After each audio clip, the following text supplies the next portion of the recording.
Welcome back friends. तो आज की वीडियो आपके लिए बहुत इंपॉर्टेंट रहने वाली है क्योंकि बहुत सारे एस्पिरेंट अभी डीमोटिवेट हो चुके हैं कि एग्ज़ाम होंगे नहीं होंगे, कब होंगे, क्या होगा। बहुत सारे क्वेश्चंस माइंड में चल रहे हैं और बहुत सारे एस्पिरेंट मुझे डायरेक्ट मैसेज भी करते हैं, कमेंट भी करते हैं। मेरा एज अ टीचर फ़र्ज़ बनता है कि आपसे थोड़ी सी बातचीत की जाए कि क्या करना चाहिए ऐसे समय पे। सबसे पहली चीज़ आपको ये समझनी है कि एग्ज़ाम आज नहीं तो कल एग्ज़ाम होना है। ऐसा बिल्कुल नहीं होगा कि एग्ज़ाम कभी नहीं होगा। एस्पिरेंट ने बहुत प्रोटेस्ट की, जो भी उनकी डिमांड्स थी, हम नहीं आपके साथ इस में शामिल हो सके क्योंकि हमारी कुछ अपनी मजबूरियां थी। लेकिन जो भी हुआ सब आपके सामने है। अभी एग्ज़ाम जो है FAA के एग्ज़ाम जो है वो डिफ़र कर दिए गए हैं, लेकिन VLW का जिक्र नहीं है। एस्पिरेंट कंफ्यूज हैं। कन्फ्यूजन की खास कोई बात नहीं है। मेरे ख्याल से आप समझदार हैं, आप समझ गए होंगे कि क्या वजह है, क्यों एग्ज़ाम डिफ़र हुए हैं।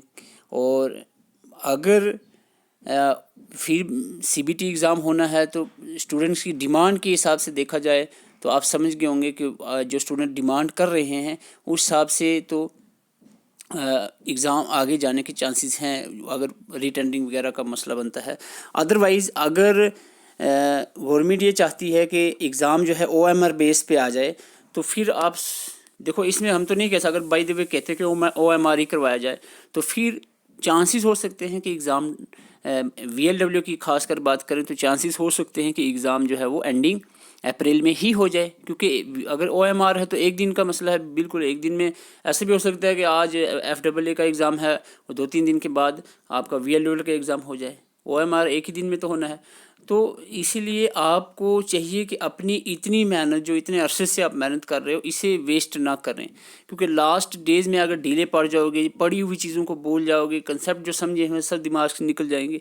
सारी मेहनत मेरी खुद 7 महीने की मैं कोशिश कर रहा हूँ कि एस्पिरेंट को कम से कम 2-3 सब्जेक्ट जो है उन पे थोड़ा सा मैं उनका बेसिक क्लियर कर सकूँ।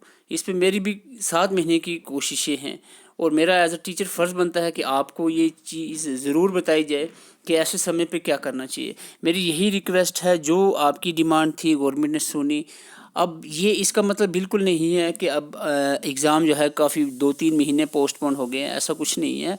एग्ज़ाम जल्दी ही होंगे और अभी आपको बिल्कुल डीमोटिवेट नहीं होना है। खुद को मोटिवेट करना है आपको। और आपको ये चीज़ समझनी है कि ये 2 बड़ी रिक्रूटमेंट्स हैं, इनकी इस अपॉर्चुनिटी को अगर आप मिस कर देते हो तो लाइफ में मेरे ख्याल से इससे बड़ी अपॉर्चुनिटी आना बहुत मुश्किल होगा। और बहुत सारे एस्पिरेंट कमेंट करते हैं। मैंने पिछली वीडियो में आपको बताया था कि सिलेबस कंप्लीट हो चुका है।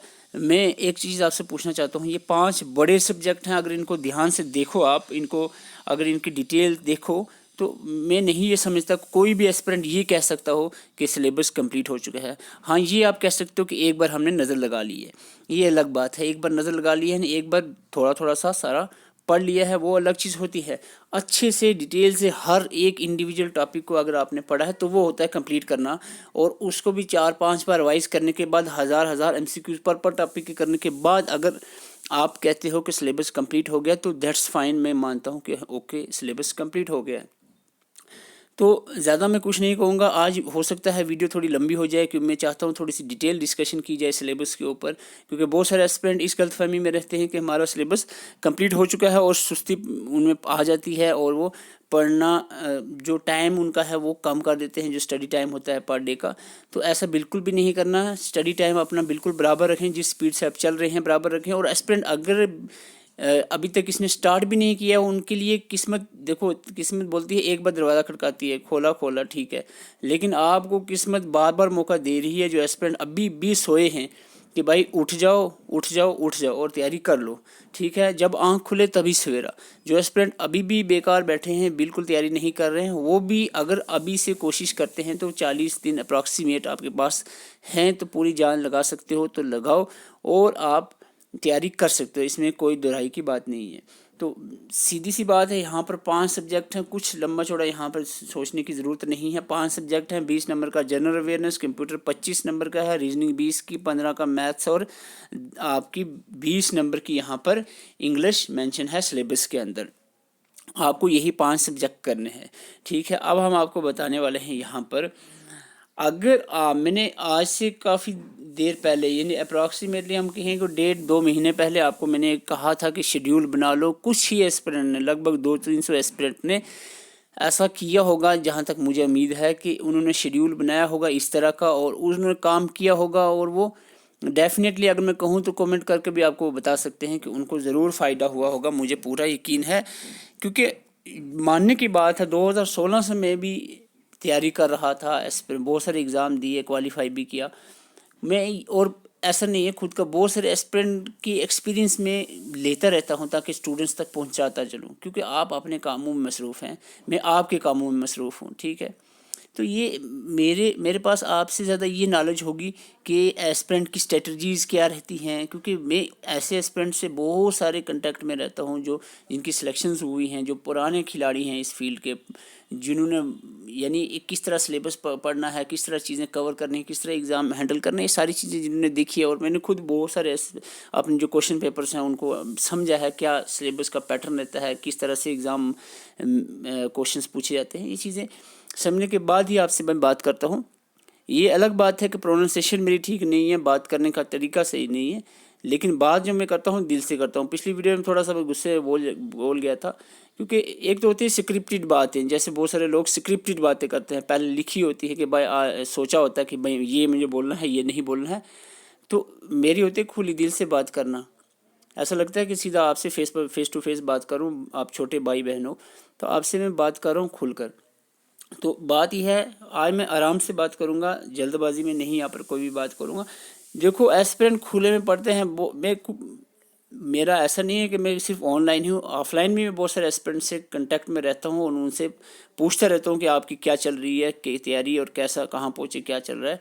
तो मैं जहाँ तक एनालिसिस करता हूँ स्टूडेंट्स की, तो मुझे पता चल रहा है कि स्ट्रेटजी के बगैर बहुत सारे एस्पिरेंट चलते हैं और वो कुछ भी तैयारी अच्छे से नहीं कर पाते हैं। अगर वो स्ट्रेटजी के हिसाब से चलें, तो जब वो चलते हैं थोड़ी देर स्ट्रेटजी बना करके, मैंने ये बनाया है कि 10 दिन में मैंने क्या क्या करना है, तो वो गेन कर लेते हैं जो उनके स्मॉल टारगेट्स होते हैं। तो इसलिए छोटे छोटे से टारगेट बनाकर चलोगे तो चीज़ें, आप इंसान देखो, दिमाग होता है ना, एक दिमाग को किसी रास्ते में लगाना होता है कि भाई इसे समझा देना खुद के दिमाग को, भाई आपको जो है नेक्स्ट डे में ये करना है, नेक्स्ट में ये करना है, पहले से एक प्री प्लान आपका टाइम टेबल है कि भाई मुझे इस दिन में यही करना है।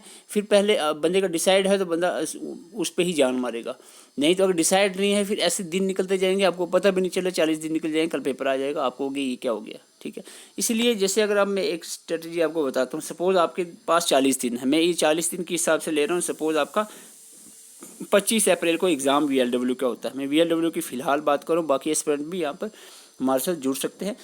तो 40 दिन आपके पास हैं। 40 दिन, अगर आप 20 नंबर का जनरल अवेयरनेस है, इसको आप 10 दिन देते हो, वो किस तरह के 10 दिन मैं आपको अभी थोड़ी देर में बताऊंगा। कंप्यूटर को आप 10 दिन देते हो क्योंकि 25 नंबर का है, रीजनिंग को भी 10 दिन देते हो क्योंकि 20 नंबर का है और सिलेबस भी लेंथी है। मैथ्स, क्योंकि अगर आप बैकग्राउंड मैथमेटिक के हैं तो 5 दिन काफ़ी हैं, नहीं है तो आपको थोड़ा सा स्किप भी करना ही पड़ेगा मैथमेटिक्स का पोर्शन। तो 5 दिन इसमें मैं मान के चलूँगा। और इंग्लिश में भी देखो, आप ग्रेजुएट पोस्ट ग्रेजुएट हो, कुछ ना कुछ इंग्लिश तो आपको आती है, मुझसे ज़्यादा ही आती है, इंग्लिश आती है। और लेकिन ऐसा नहीं है कि ज़ीरो पे छोड़ दो इंग्लिश को। 5 दिन मैं इस पे रखूँगा क्योंकि कुछ जो समझने की चीज़ें हैं ग्रामेटिकल, वो चीज़ें आप इसमें समझे। 5 दिन ये आप इसको 5 दिन अगर ऐसे रफली चलो ना, आपको कुछ नहीं लगेगा। ये पीछे फ्राइडे था, ये आ गया आप थर्सडे। तो अगर आप इसको प्रॉपर वे में लेकर चलो तो 5 दिन बहुत बड़े होते हैं। इन 5 दिन को, सपोज आपके इंग्लिश के 5 दिन, इनको ये समझना है कि मेरे इंग्लिश के बस यही 5 दिन हैं। अब ये मेरे 20 नंबर इसी 5 दिन के अंदर हैं। अब मेरे पर है कि मैं 5 दिन के अंदर 20 नंबर में से कितने मार्क्स ला सकता हूँ या ला सकती हूँ, ये आप पे डिपेंड करता है। आप पर डे में कितने घंटे देते हो स्टडी को, ये आप पे डिपेंड करता है। 8 घंटे देते हो, जो मैं 8 ही घंटे का एक मैं एवरेज रखता हूँ, 8 घंटे देते हो तो 40 आवर्स आपके पास हो जाते हैं टोटल। 40 घंटे आपके पास एक सब्जेक्ट, अगर 5 दिन देते हो 40 घंटे एक सब्जेक्ट, अगर आप 10 दिन देते हो 80 घंटे, 80 आवर्स, 80 घंटे आपके पास हैं एक सब्जेक्ट के लिए, जो काफ़ी होते हैं अगर आप अच्छे से इसको देखेंगे। तो मैं चाहूँगा थोड़ा सा सिलेबस पे आ जाते हैं, फिर मैं आपको बताऊँगा कि किस तरह से आपको काम करना चाहिए। सिलेबस पे जाने से पहले मैं आपको एक चीज़ बता दूं, यहाँ पर देखो हमने जो एस्पिरेंट हमारे पास नए हैं हमारे चैनल पे, आपको बता दूं मैंने पिछले 7 महीने से हम कोशिश कर रहे हैं इनके सिलेबस VLW के सिलेबस को हम लेकर चल रहे हैं। जनरल अवेयरनेस का ऑलमोस्ट हमने कंप्लीट किया है, थ्योरी लेक्चर्स और बेशुमार MCQs भी यूट्यूब पर हमने अपलोड किए हुए हैं। कंप्यूटर का बहुत ज़्यादा हमने मटीरियल अपलोड किया है, अपनी तरफ से पूरी कोशिश है। 16 लेक्चर्स हैं कंप्यूटर के और उसके साथ 50-60 जो है लगभग MCQs की वीडियोज़ भी कंप्यूटर की अपलोड हमने की हुई हैं। और इंग्लिश पे भी हमने कुछ लेक्चर्स अपलोड किए हैं जो बेसिक ग्रामेटिकल पोर्शंस हैं इंग्लिश के, उसको हमने कवर अप किया है। जहाँ तक बात थी रीजनिंग मैथमेटिक, बहुत अरसे से मैं कोई टीचर अच्छा से ढूंढ रहा था रीजनिंग मैथमेटिक के लिए, और अभी जो है एक टीचर से हमारी बात हो चुकी है। वो अप्रॉक्सीमेटली 1-2 दिन में वो रीजनिंग और मैथमेटिक का पोर्शन आपका कवर कराने की कोशिश करेंगे। तो चैनल पे आप जुड़े और प्लेलिस्ट में ज़रूर विजिट करें अगर आप हमारे साथ नए जुड़े हैं। और ये आप जो है इसका VLW की जो वीडियोज़ हमने अपलोड की हैं इसको आप अच्छे से देख सकें। देखो सबसे पहले मैं बात करूंगा कंप्यूटर के ऊपर, क्योंकि 25 नंबर यहाँ पर आपको कंप्यूटर का है। तो 25 नंबर में अब सिलेबस को इतना घुसने की ज़रूरत नहीं है, हमने समझ लिया है कंप्यूटर का सिलेबस क्या होता है, एग्ज़ाम क्या होता है, पेपर किस तरह का होता है। ज़्यादातर रिसेंटली अगर हम बात करें कुछ जो एग्ज़ाम रिसेंटली पिछले अरसे में हुए हैं उनमें अगर हम देखें तो ये वाला जो पोर्शन है MS Word, Excel, PowerPoint, SS, ये वाला पोर्शन जो है इसमें से बहुत सारे क्वेश्चंस आपको देखने को मिले हैं। और एक पोर्शन और है जो है आपका एब्रीवेशन, शार्ट फुल फॉर्म्स। तो ये आपको 2 टॉपिक है जिसमें मोस्टली क्वेश्चंस देखने को मिलते हैं। इसका मतलब ये नहीं है यही पढ़ेंगे, 25 नंबर का नंबर के आपको क्वेश्चंस आने हैं कंप्यूटर से। तो इसमें हर एक टॉपिक को इंडिविजुअली आपने देखना है। जैसे कि हम बात करें इंटरनेट में पूरा आपने नेटवर्क जो है नेटवर्किंग जो कंसेप्ट है पूरा चैप्टर है उसको पूरा अच्छे से पढ़ना है। उसमें आपका नेटवर्क डिवाइसेस आ जाता है, नेटवर्क टोपोलॉजी आ जाता है, गेट्स आ जाते हैं और जो बेसिक आइडिया है इंटरनेट का जिसमें प्रोटोकॉल्स आ जाते हैं और बाकी चीज़ें जितनी भी इंटरनेट में आपको मिलती हैं वो सारी कवर करनी है। इसके अलावा हम बात करें वायरस और एंटीवायरस, एक अच्छा कंसेप्ट है जिसमें एग्ज़ाम में क्वेश्चंस देखने को मिलते हैं और इस पे भी आपको होल्ड होना चाहिए। वायरस 10 तरह के वायरसेस क्या हैं उनकी डेफिनेशन समझनी है। उसके बाद एंटीवायरस के एटलीस्ट आपको इंपॉर्टेंट एंटीवायरस के नाम पूछे जा सकते हैं उतना पता होना चाहिए। इनपुट आउटपुट डिवाइसेस में इंडिविजुअल हर एक इनपुट आउटपुट डिवाइस की आपको बैकग्राउंड पता होनी चाहिए। इसका मैं शॉर्टकट फार्मूला बताता हूँ। पहले आप करो एक काम कि अगर आप नए हैं तो वीडियोस हमारी 16 लेक्चर्स देख लो, उसके बाद कुछ 10-15 वीडियो MCQs की देखने के बाद अब सीधा अरिहंत की बुक उठा लो और एक सेट से शुरू करके दूसरे सेट से ख़त्म कर दो। डायरेक्ट बुक उठाओगे तो आपको समझ नहीं आएगा, थोड़ा सा पहले वीडियोज़ देख लो, MCQs कवर कर लो, फिर एक बार बुक उठा के उसको ख़त्म कर दो। 10 दिन मैंने आपको टाइम दिया था तो 3-4 दिन आप वीडियोज़ वगैरह में और MCQs में कवर अप करते हो और जो बाकी के 6 दिन है उसमें आप बुक को अच्छे से रीड आउट कर सकते हो। जो बुक पढ़ रहे हो उसके साथ साथ MCQs भी वीडियोस देखो या गूगल से MCQs सॉल्व करो, ये काम साथ में करना करोगे तो काम चल जाएगा। लेकिन एक टारगेट फिक्स करना सबसे बड़ा प्रायोरिटी है इस वक्त की। टारगेट फिक्स नहीं है तो बिल्कुल दिन निकलते जाएंगे, आपको पता नहीं चलेगा, एग्ज़ाम आ जाएगा। अब सबसे पहली मेरी रिक्वेस्ट यही है, बहुत सारे एस्पिरेंट ने मेरी रिक्वेस्ट मानी है और उन्होंने शेड्यूल बनाया है। बहुत सारे एस्पिरेंट बिल्कुल सीरियस होने के बावजूद भी ये बात मेरी इग्नोर करते हैं और ये खुद उनको थोड़ा सा समझना चाहिए कि आप अगर आपको मेरी बात बिल्कुल बेकार लग रही है, ये शेड्यूल बनाना ये ऐसे बोल रहा है, दिमाग ख़राब कर रहा है, तो आप 5 दिन के बाद मुझे याद करना कि मैंने कहा था, आज तारीख 16 है, मैंने 16 को आपको कहा कि शेड्यूल बनाओ तो आपका 5 दिन में एक सब्जेक्ट हो जाएगा। लेकिन 5 दिन के बाद आप खुद को कहना कि एक सब्जेक्ट जितना आपने मटेरियल स्टडी किया कि नहीं, आप ये खुद एनालिसिस करना अपने आप की कि 5 दिन में मैंने कितना पढ़ लिया खुले में, ऐसे कोई इधर उठाया, इधर वीडियो देखी, उधर बुक उठाई, तो ये आप खुद देख लेना। ये 5 दिन में आपको पता चल जाए। अगर आप एक प्रॉपर वे में 5 दिन का ही शेड्यूल बनाकर चलो, अगर आपको नहीं पसंद है दफ़ा मारो, 5 दिन के बाद आप अपने हिसाब से चलते रहो, 6-6 सब्जेक्ट, 5-5 सब्जेक्ट जो मर्जी करो, एक इधर की एक उधर की देखते चलो। तो ये आप पे डिपेंड है, आप खुद समझ जाएगा। अगर मेरी बात पे यकीन है तो आप ये ज़रूर शेड्यूल बनाकर चलें और अपने 10 दिन जनरल अवेयरनेस को दिए। 10 दिन में जितनी जान लगा सकते हो पूरी जनरल अवेयरनेस पे फोकस होना चाहिए। हर एक इंडिविजुअल टॉपिक पे आपकी कमांड होनी चाहिए। जैसे हम बात करें यहाँ पर हम बात करें पॉलिटिकल फिजिकल डिवीजन जो है, अब गूगल्स पे अगर आपकी बुक है, बुक से रीड आउट करो, यूट्यूब पे देखो, गूगल पे आप लिखते हो political physical division of India notes, UPSC notes, तो वहाँ तक भी आप इसकी रीड आउट कर सकते हो। तो आपको डिफरेंट जो नोट्स मिल सकते हैं वहाँ पर आप डाउनलोड करके उस पर भी देख सकते हो। तो टेक्नोलॉजी का पॉजिटिव इस्तेमाल करना भी सक्सेस का एक पार्ट होता है। बिल्कुल भी ऑफलाइन मोड होकर स्टडी करना, मेरे ख्याल से मैंने काफ़ी स्टूडेंट्स से ऐसी बात की है, ऐसा कोई मुझे नज़र नहीं आया है बिल्कुल ऑफलाइन होकर वो सिलेक्शन पा सका हो। और कुछ एस्पिरेंट मुझे मैसेज कर रहे कि ऑनलाइन टोटली अगर हम पढ़े यूट्यूब से, तो ऐसा भी मैं बिल्कुल नहीं कहूँगा। हाँ, अगर आप यूट्यूब से आपको ज़्यादा अच्छा लगता है पढ़ना तो 50-50% कर लो। 50% आप यूट्यूब से पढ़ो और 50% जो आपको बुक्स नोट्स से वगैरह से पढ़ो। क्लाइमेट एंड क्रॉप्स पे आपका कंट्रोल होना चाहिए, अच्छे से इसको देखें ध्यान से, जो इसके कंसेप्ट है सर्च करें, बुक्स देखें, यूट्यूब पे वीडियो सर्च करें। ज़रूरी नहीं है कि जम्मू एंड कश्मीर की हम जैसे बंधु के वीडियोस देखें, आप सर्च करें, डिफरेंट चैनल्स आपके इंडिया लेवल के आएंगे, चाहे वो यूपीएससी की तैयारी करें। Climate crop of India, crop in India, crops in India है। जेकेएसएसबी की लेवल के जो क्वेश्चंस हैं वो हो सकता है कि हमारे जो जेएंडके के यूट्यूबर्स हैं, जो आपके टीचर्स हैं, वो शायद ज़्यादा अच्छे से समझे, तो वो भी पहले देख लो, दिल की तसल्ली हो जाएगी। बाहर का भी देख लो, तो सबको कवर अप करना है आपको। इतना क्या है, देखो आपको एक दिन में 8 घंटे देने हैं। अगर सपोज एक दिन में एक टॉपिक लेकर चलते हो एक, तो आप 8 घंटे में 4 घंटे आपके पास, तो 2x की स्पीड से अगर आप वीडियोस देखते हो तो काफ़ी वीडियोस आप कवर कर सकते हो। और साथ में थ्योरी भी बहुत सारी आप इसमें बुक से भी पढ़ सकते हो। अगर मेहनत करना हो, हार्डवर्क करना हो, हार्डवर्क किस लेवल का है मैंने पिछली वीडियो में आपको बता दिया था कि हार्डवर्क एक अलग ही लेवल का हार्डवर्क होना चाहिए, तभी जाके सिलेक्शन मानी जा सकती है। इंटेलिजेंसी से ही खाली काम नहीं बनने वाला है। तो हर एक टॉपिक को इंडिविजुअली आप देखें, ट्रांसपेरेंट कम्युनिकेशन पे जितना हो सके आप इस पे कवर अप करें, चीज़ों को याद रखने की भी कोशिश करें। थोड़ा सा इसको बार बार रिवाइज भी करें। और डेमोग्राफी से क्वेश्चन पूछे जाते हैं तो इस पर आप थोड़ा सा वाइट स्टैटिक पे ज़्यादा जोर लगाने की ज़रूरत नहीं है। थोड़ा सा birth rate, mortality, natality, crude birth rate वगैरह वगैरह किया, थोड़ा सा कंसेप्ट इसका आपके पास होना चाहिए।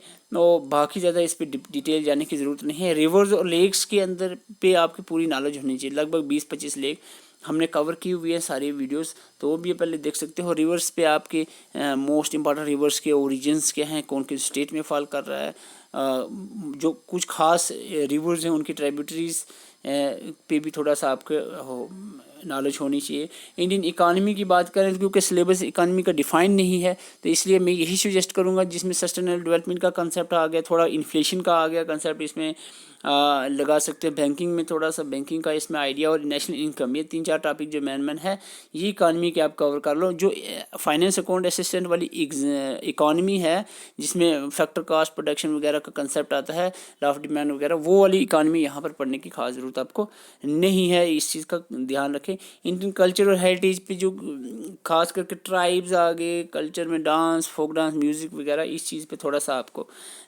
होना चाहिए नॉलेज। हिस्ट्री की बात करें, मॉडर्न हिस्ट्री हर एक एग्ज़ाम में मेंशन होती है। आज एग्ज़ाम देते हो या कल किसी और एग्ज़ाम में आप पार्टिसिपेट करते हो, तो इंडियन मॉडर्न हिस्ट्री जो है इसको अच्छे से आप कवर कर लो, तो एक बार मेहनत की हो तो बार बार इसको रिपीट करने की ज़रूरत ना पड़े।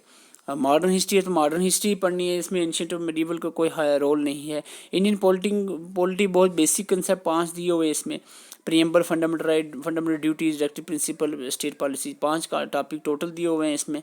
अच्छे से हो सके तो ये अगर आपके पास बुक अवेलेबल है लक्ष्मीकांत की तो उसी से पढ़ें, थोड़ा सा यूट्यूब से भी देखें, थोड़ा सा बुक से भी पढ़ें। और अगर अवेलेबल नहीं है आपके पास तो गूगल से भी आप MCQ थ्योरी नोट्स सर्च कर सकते हैं, उस पर भी आपको मिल सकते हैं। साइंस एंड टेक्नोलॉजी पे मैंने आपको कहा था 5-10 वीडियोज़ आप सर्च करें, उस पर थोड़ा सा नज़र लगा लें। हालांकि इस पर आई डोंट थिंक इस पर ज़्यादा क्वेश्चन बनने वाले हैं। जनरल साइंस नहीं पढ़नी है यहाँ पर, बायोलॉजी, केमिस्ट्री, फिजिक्स वगैरह। इन्वायरमेंट इकोलॉजी से क्वेश्चन पूछे जाएंगे, बहुत ज़्यादा पूछे जाते हैं यहाँ पर। 20 में से 2-3 क्वेश्चन इन्वायरमेंट इकोलॉजी पे पूछे जा सकते हैं, तो इस पे भी आपका थोड़ा सा कवर अप करना चाहिए। एक सीक्वेंस में इकोसिस्टम से लेकर abiotic food chain, energy flow, ecological succession, ecological parameter, इस तरह से एक फूड चेन में एक पूरी सीक्वेंस में इसको समझने की कोशिश करना है इन्वायरमेंट और इकोलॉजी को। फिर उसके बाद बायोडाइवर्सिटी, उसकी कंजर्वेशन और हॉटस्पॉट्स, रेड डाटा बुक वगैरह जो इंपॉर्टेंट कंसेप्ट हैं, इनको आप एक सीक्वेंस में पढ़ने की कोशिश करना तो चीज़ें समझ आएंगी, ताकि लाइफ टाइम के लिए आपको चीज़ें समझ रहे। टैक्सेशन इन इंडिया पे डायरेक्ट मेंशन है सिलेबस के अंदर, तो इस पे थोड़ा सा आप अच्छे से देखें, कौन सी इनडायरेक्ट टैक्सेस है। और GST के बारे में भी थोड़ा सा इसमें नज़र लगाएं। और हम बात करें यहाँ पर जम्मू एंड कश्मीर के, जो हालांकि जम्मू एंड कश्मीर यहाँ पर 12 से 15 क्वेश्चन मैं कह सकता हूँ यहाँ से जम्मू एंड कश्मीर से, सॉरी यहाँ पर 20 नंबर का है, तो ये यहाँ से 20 में से 10 से 11 क्वेश्चन जो है यहाँ ही से, या 10 क्वेश्चन मान के चलो, आधा सिलेबस यहाँ से जम्मू एंड कश्मीर के पोर्शन से आपको पूछा जाएगा। तो ये आप इसको अच्छे से कवर अप करें ताकि इसमें से आप अच्छा स्कोर कर सके। हिस्ट्री, इकानमी, इसमें जम्मू एंड कश्मीर की पढ़ने की ज़रूरत नहीं है आपको।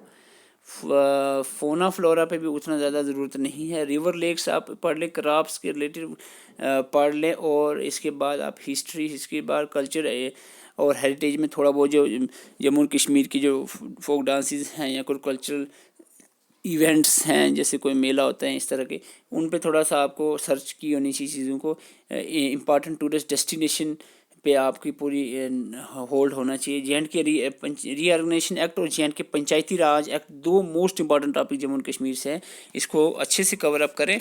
मैन मकसद मेरा आज वीडियो को बनाने का सिलेबस डिस्कशन नहीं था, ताकि आपको थोड़ा सा जहन में थोड़ा एग्ज़ाम के लिए फ़िक्र पैदा करना मेरा आज मकसद था वीडियो बनाना, ताकि आप थोड़ा सा मोटिवेट हो जाएं और ये चीज़ समझें कि अभी आपको प्रिपरेशन कंटिन्यू रखनी चाहिए, इसको ढीला नहीं छोड़ना चाहिए। बहुत सारे एस्पिरेंट ने जनरल अवेयरनेस, कंप्यूटर और इंग्लिश कवर कर चुके हैं एस्पिरेंट, लेकिन रीजनिंग और मैथमेटिक्स अभी पेंडिंग है, या बहुत सारे एस्पिरेंट का रीजनिंग हो चुका है और इंग्लिश पेंडिंग है। तो इंग्लिश पे भी मेरे ख्याल से अगर मैं 5 दिन का कह रहा हूँ आपको शेड्यूल बनाएं, तो 5 दिन आपको एटलीस्ट देने चाहिए। 20 नंबर का मसला है, नाइंसाफ़ी नहीं करनी चाहिए, क्योंकि जिस चीज़ को अब अंडर एस्टिमेट करते हो तो ये हो सकता है यहीं पर आप मार खा जाओ और आप सिलेक्शन से बाहर हो जाओ, सिलेक्शनिस्ट है। तो इसलिए कोशिश करें कि ये जो टॉपिक है, इनको मैं बिल्कुल नहीं कहूँगा कि ये जो बेसिक टाइप की इंग्लिश है उसको आप पढ़ें, एटलीस्ट उतनी तो आती होगी, लेकिन जो जैसे narration, model, article, tenses, active passive voice, इस तरह क्लासेस जो सिलेबस समझने की चीज़ें हैं वो आप एटलीस्ट पढ़ें, बाकी तो आप कर ही लेंगे। ताकि जो रूल्स वाली चीज़ें हैं जिनमें रूल्स लगते हैं, तो रूल्स आपको समझ आ जाएं, तो आप आसानी से जो है पेपर अटैम्प्ट कर सकें। क्योंकि ये अगर इंग्लिश की बात करें, टाइम कंज्यूमिंग भी रहता है, और ऐसे इंग्लिश में क्वेश्चन आते हैं जो आपको लगते हैं सही, लेकिन वो बाद में गलत हुए होते हैं। तो इसलिए इसको पढ़ना ज़रूरी है। रीजनिंग की बात करें तो रीजनिंग अगर आपने नहीं पढ़ी है तो ये बिल्कुल परफेक्ट टाइम है, आपको फिर से थोड़ा और मौका मिल रहा है कि आप अच्छे से तैयारी कर लो। तो इस मौके को वही एस्पिरेंट कामयाब होते हैं जो इस तरह के मौक़ों पे अपने आप को डीमोटिवेट होने से बचाते हैं और मोटिवेट रहते हैं और हार्डवर्क कंटिन्यू करते हैं, अपनी प्रिपरेशन कंटिन्यू करते हैं। वही एस्पिरेंट जो हैं फाइनल लिस्ट में देखने को मिलेंगे आपको, ये बात मेरी लिख के लेना। थोड़ा सा मानता हूँ मुश्किल होता है अपने आप को एक ट्रैक पे रखना, जब थोड़ी सी डिले चल रहा हो एग्ज़ामों में और इस तरह की बातें भी हो माशरे में आ रही, जो भी जैसे हालात चल रहे हैं, लेकिन फिर भी हिम्मत करके किसी तरह से अपने आप को मोटिवेट रखें और अपनी प्रिपरेशन को कंटिन्यू रखें, और हर एक इंडिविजुअल सिलेबस को, उसकी थ्योरी, उसकी वीडियोस, बुक से थ्योरी, वीडियोस से थ्योरी, अपने सेल्फ नोट्स, और उसके हर एक इंडिविजुअल टॉपिक के एमसीक्यूज़ आपने बहुत ज़्यादा प्रैक्टिस की होनी चाहिए। ताकि देखो, एमसीक्यू प्रैक्टिस करने से आपको पता चलता है कि मेरी तैयारी हुई है कि नहीं सही, मैंने थ्योरी सही पढ़ी है कि नहीं पढ़ी। तो एमसीक्यूज़ पढ़ते साथ में थ्योरी पढ़ते रहें, ताकि आपको पता चलता रहे कि मैं इसमें वीक हूँ कि हुई कि नहीं तैयारी। ये चीज़ें इस तरह से आपको लेकर चलनी है, और कमी नहीं है। जनरल अवेयरनेस की बात करें, हमने भी टीचर से बात कर ली है, आपको जनरल अवेयरनेस और मैथमेटिक्स के सिलेबस को कवर किया जाएगा। हम कोशिश करेंगे कुछ दिनों में ही हम इसको स्टार्ट कर लें, और क्विकली हम स्टार्ट करवाएंगे, और क्विक रिवीजन टाइप से हमारे क्लासेस होने वाली हैं। तो हमारे साथ आप जुड़े रहें, और रीजनिंग को इंडिविजुअल टॉपिक आप सर्च करें, और इस पे एटलीस्ट हर एक टॉपिक पे 1-2 वीडियोस देखें, और उसके एमसीक्यू गूगल से सर्च करें, ताकि 20 नंबर की तैयारी जो है आपको होनी चाहिए इसकी। मैथमेटिक्स की बात करें तो मैं 12 आपको बताता रहता हूँ। अगर आप बैकग्राउंड मैथमेटिक्स है आपकी तो कोई टेंशन की बात नहीं है, फिर भी आपको 5 दिन देने चाहिए। अगर नहीं है फिर भी आपको 5 दिन देने चाहिए। अगर मैथमेटिक्स बैकग्राउंड के हो तो पूरा सिलेबस आपको कवर करना चाहिए। अगर बैकग्राउंड मैथमेटिक्स के नहीं है तो कुछ ज़्यादा कॉम्प्लिकेट टॉपिक जो हैं उनको आप, जो आपको बिल्कुल बस में नहीं आ रहे हैं, आपको बिल्कुल समझ नहीं आ रहा है, तो उसको छोड़ सकते हैं। बाकी के टॉपिक्स जो हैं इसको आप कवर कर सकते हैं। तो इस तरह से आज वीडियो बनाने का यही एक मकसद था। मुझे फ़िक्र रहती है, पिछले 7 महीनों से मैं VLW के एस्पिरेंट से अटैच में हूँ, और सिलेबस पे कुछ ना कुछ आपसे मैं डिस्कशन करता रहता हूँ चीज़ें। तो एक फ़िक्र रहती है कि एस्पिरेंट जो है जिन्होंने इतनी मेहनत की हुई है वो लास्ट पे आकर इस तरह से डिले पड़ जाएं, क्योंकि मैं फ़िज़िकली देखता हूँ एस्पिरेंट, जो मैं कह रहा हूँ ऑफलाइन जो मैं देखता हूँ एस्पिरेंट को अपने सामने देखता हूँ, जो एस्पिरेंट को डिमोटिवेट हुए और परेशान हुए और बिल्कुल टाइम वेस्ट करते हुए देखता हूँ तो बहुत दुख होता है। इसलिए इस तरह की वीडियोस बनाने पे मजबूर हो जाता हूँ। तो आज थोड़ा सा टाइम ज़्यादा लिया है, उसके लिए माफ़ी चाहता हूँ, लेकिन यही उम्मीद करता हूँ कि आपको मेरी बातें समझ आई होंगी और आप ज़रूर सबसे इम्पॉर्टेंट चीज़ जो है वो है टाइम टेबल शेड्यूल बनाएंगे और उसी हिसाब से अपनी प्रिपरेशन करेंगे और कंटिन्यू रखेंगे जब तक एग्ज़ाम नहीं होता है। मेरी तरफ से यही है।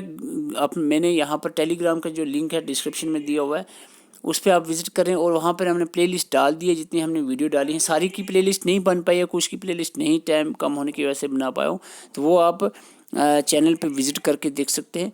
अदरवाइज़ मोस्टली प्लेलिस्ट मैंने उसमें कवर अप करके आपको टेलीग्राम में लिंक शेयर किया है। पे अपने टेलीग्राम पे आप जाएं और वहाँ पे प्लेलिस्ट मिल जाएगी, जो भी वीडियोस हमने अपलोड किए हैं वहाँ से आप देखें। उसके अलावा बहुत सारी वीडियोस हैं जो आप चैनल पे विज़िट करके ही देख सकते हैं। तो वीडियोस देखें और नोट्स भी हमने मोस्टली आप सबको नोट्स हमने प्रोवाइड किए हुए हैं। फिर भी अगर कोई एस्पिरेंट रहता है नोट्स जिसको हमारे नहीं मिले हैं एग्जाम ओरिएंटेड, वो भी आपको टेलीग्राम में लिंक शेयर हुआ है या डिस्क्रिप्शन में भी नोट्स का लिंक होगा, आपसे वहाँ से नोट डाउनलोड कर सकते हैं। Thank you for watching. Channel पर नए चैनल को सब्सक्राइब करें ताकि आपको भी आने वाली वीडियोज़ हमारी नोटिफिकेशन पहुँच सके। Thank you and all the best for your exam.